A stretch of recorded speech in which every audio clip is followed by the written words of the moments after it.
Hey! Here's today's tip to help you be prepared for an emergency situation. Enjoy! In this LifeStraw review video, I will explain how to use a LifeStraw in 3 easy steps.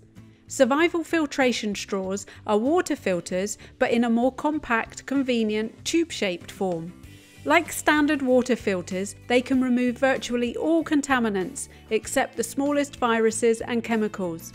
They're straightforward to carry in a backpack, survival kit or bug-out bag too.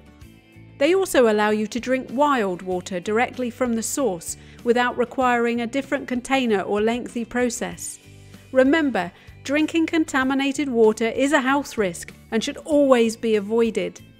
In a survival situation, the most significant risk from tainted water is the possibility of developing various digestive and intestinal issues. If you drink contaminated water, it's likely to cause cramping, stomach pains, diarrhea, nausea, and other digestive problems that will jeopardize your survival. So if it's for emergency preparedness, for camping, hiking, or if you're enjoying any outdoor activity, having a portable water filter in your backpack is very important. Step 1.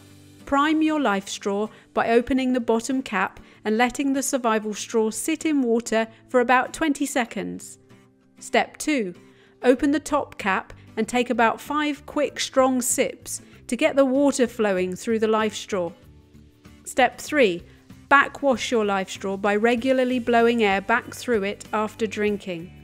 Here are 3 extra tips, but before I share them, if you would like to have a better look at the LifeStraw, I've put a link in the description for you. And if this LifeStraw review has been helpful, even a little bit, I'd love a thumbs up and a comment below. Tip 1.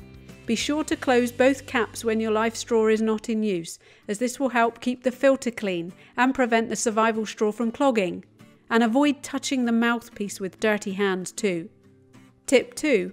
Your LifeStraw has a membrane microfilmer that lasts up to 1,000 gallons of water. That's 4,000 litres. If you can no longer sip water through it, it likely means that your survival straw needs replacing. Tip 3. Never use your LifeStraw to filter seawater or chemically contaminated water, including water from mining tailing ponds or nearby large agricultural operations. Think like a yoyosurvivor and be prepared for when you're on your own. And share this video with your family and friends too, so that they can be smart and be ready for a natural disaster, water shortage, or another emergency survival situation. Stay safe!